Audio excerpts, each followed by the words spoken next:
Hey, what's up, guys? We got a DraftKings alert right now.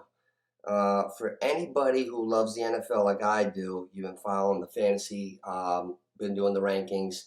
We started with the receivers the other night, and then we bumped over to the quarterbacks. And the running backs is probably the most dissected. That's going on for a couple days. Started out with that now, looking at things, checking things out. Probably going to go again tomorrow and then drop the running backs Wednesday, Thursday for everybody. But in the meantime, the season's coming. And if you fool around light with the wagers on DraftKings or FanDuel and you go light like me and you're looking at team futures, you might want to start looking at who you're going to go with and how much you're going to load up. Me personally, I get the same satisfaction out of small action because I really know that bettors never really win in the long term. I have fun playing small. I got no problem loading my $50 and playing for 3-4 weeks and doing my little bets, and I get the same enjoyment. And if I cash out 2, 3, 400, great. Do I do that 2 or 3 times in a row? Often, yeah. When I open up and go higher, do I win? No, not really. So I like betting small. I like doing the action. If I load 50, I play around. I start doing some numbers. I look at a lot of, last year the dogs were hitting for me.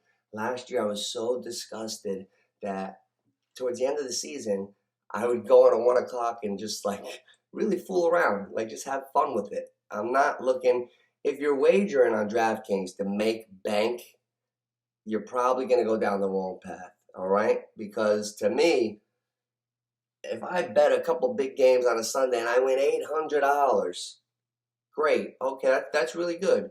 But would it bother me if I lost $1,000? Yeah, it would bother me. So I like playing small. I like to have fun. I get the same amount of action, and I hit. I put things together, and I have a lot of fun all year. So, but that's neither here nor there. For now, I want to go over team futures a little bit because a guy like me who's playing with $50 for 2 months and cashing out a couple hundred and then reload it and then keeping the original load and then playing again. That's what I've been doing. So, but if I'm going to go team futures now, I'm going to load a couple $100 probably for the season because, I play my fantasy. I wager a little bit, but I got fantasy going, and once in a while I make a wager here or there, but I like team futures.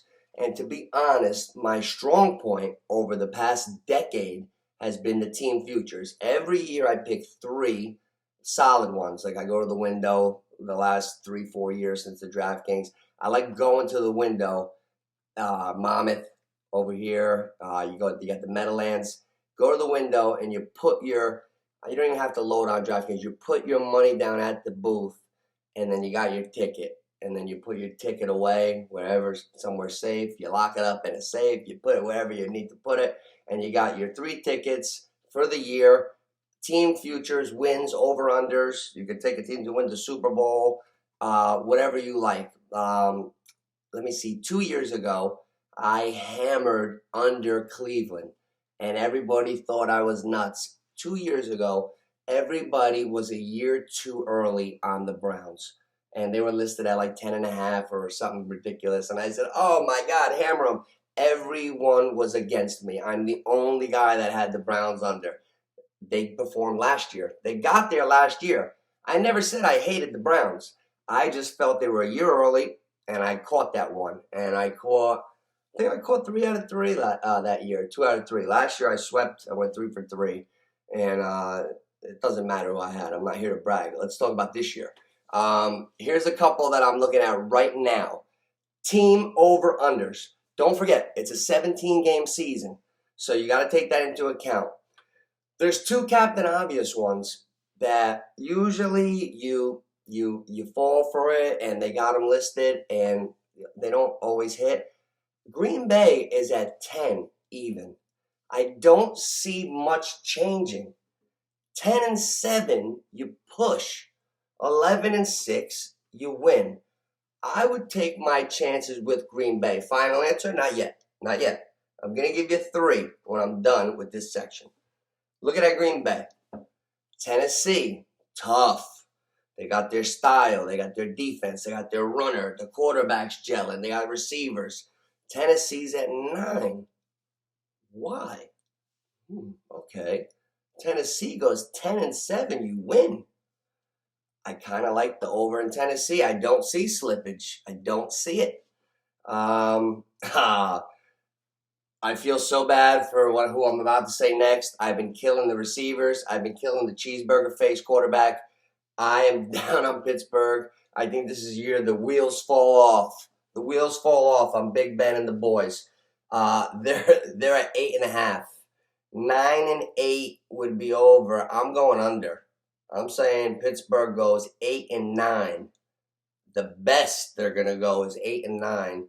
And if you go under on Pittsburgh, you'll probably win on that. Those are 3 I'm looking at. I'm gonna give my 3 final answers. Stay with me, okay? Now, here's the one I'm most excited about because I have a feeling if I don't go in on this one in the next day or 2 or a week, this one could change a whole game. The Bears are 7.5. I saw something in field, just like all of you did. That one could change. 8-9, you're a winner right now.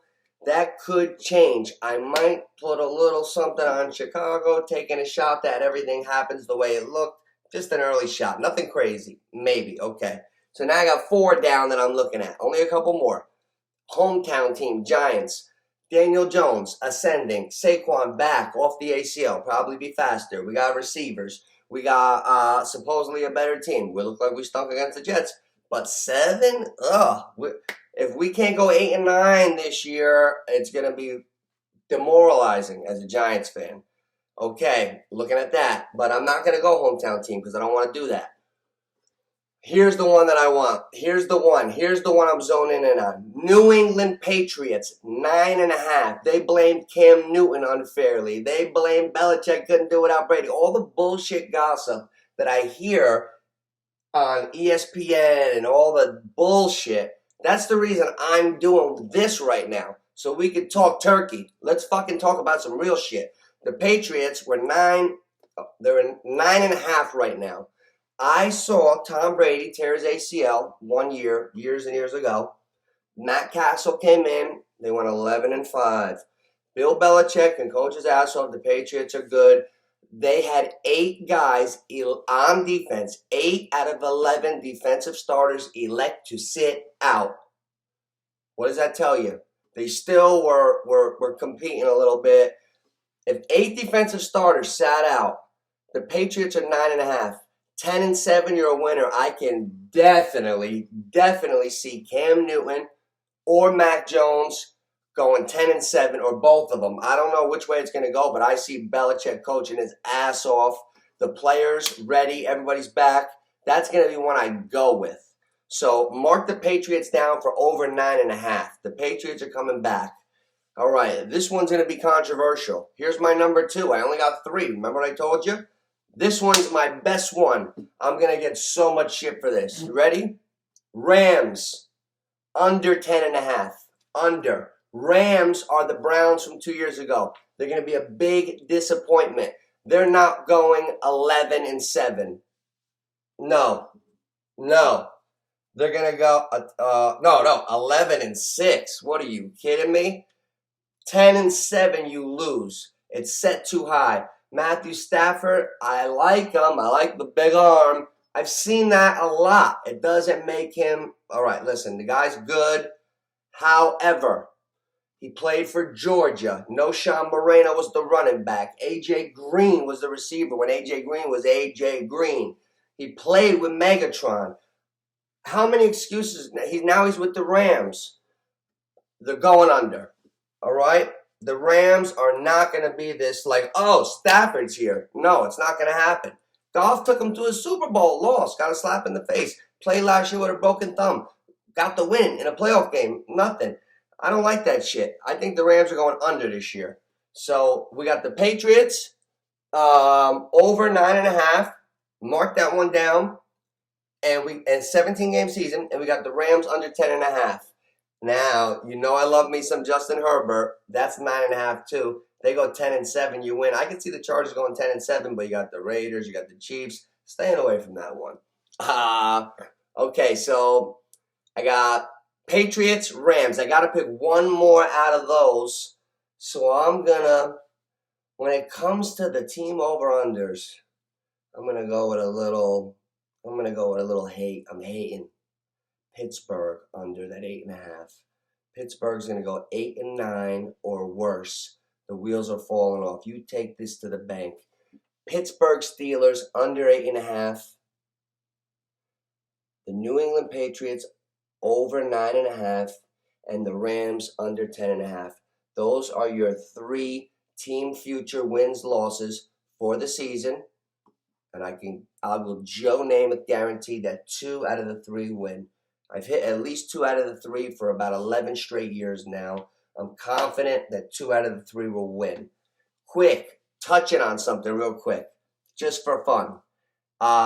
If you can name the exact, go on DraftKings. They got some really cool combinations. It's not just wins and losses. You can pick the division winner. You can pick the Super Bowl exact combination. If you can pick the exact Super Bowl combination, it's super payouts, like little fun ones. You could literally put $10 on something and win like $450. Like you can have a little fun, spread in a little cheese. It's really pretty cool. Super Bowl specials. It's so hard to pick the Super Bowl winner. The 2 favorites are plus 500 and 600. Why not throw a couple dollars on the Super Bowl winners? Take 4 or 5 teams and let it ride for the year. The favorite is plus 500. The Chiefs, the Chefs, are plus 500. The Tampa Bay second plus 600. Okay, so $100 pays 5. With the Kansas City, $100 pays 6. Now, if you want to just see some fun stuff, to see some in-betweeners that I like, I think a little Rodney Dangerfield, no respect. Green Bay Packers, Aaron Rodgers, it's going to be their last dance, plus 1,300. Plus 1,300 to win the Super Bowl. That's a nice little shot. And the Rams, on everybody but me, the Rams have just as much respect as the Packers. They're only plus 1,400. Now, is that right? Are the Rams really that close with the Pack?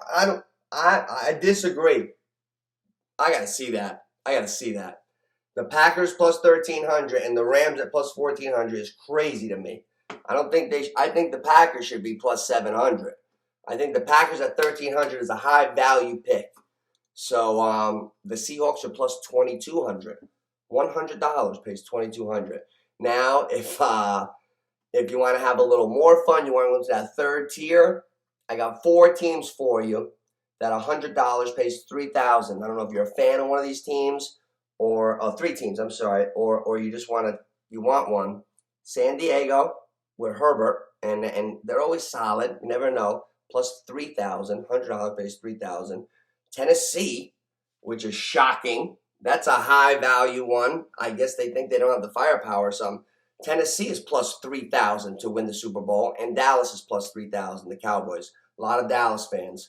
And to show you for the area of North Jersey, metropolitan area, tri-state area, South Jersey, Philadelphia fans, listen to the lack of respect they have for the Giants, Jets, and Eagles.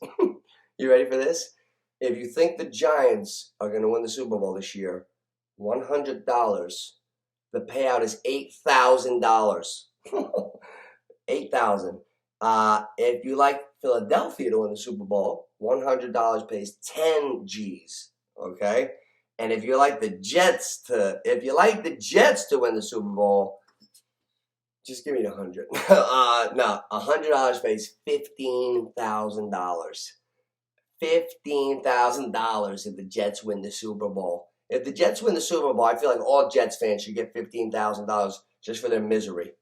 I'll end on that note. We're going quick futures, and I'll be hitting you with the running backs real soon. I just had to let you know about a few of these. All right? I'll see you guys later.